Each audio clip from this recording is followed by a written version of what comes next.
Well, in very beginning of September 1913, the Trades Union Congress gave pretty well a blank cheque to Larkin. They were horrified by events in Dublin, the attitude of the employers locking out workers, the police brutality, and so on. So Larkin had massive support from Britain. But the problem was, of course, the TUC weren't willing just to give support. They wanted to have a say in how to settle the dispute. And they tried to settle it on numerous occasions.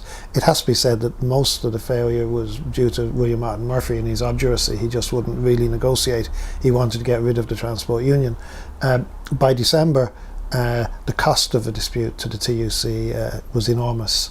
It was, I think, at that stage reaching about £60,000, which was an enormous amount of money in that time. And you've got to remember the British TUC had been involved in major industrial disputes since 1911.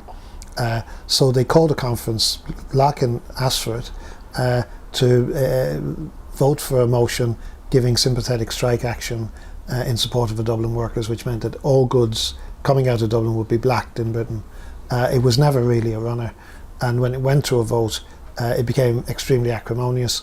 Larkin by nature could be very vindictive, could be very argumentative. He'd attacked a lot of the British trade union leaders already, like Jimmy Thomas and Havelock Wilson of the Seamen. Jimmy Thomas was railwaymen.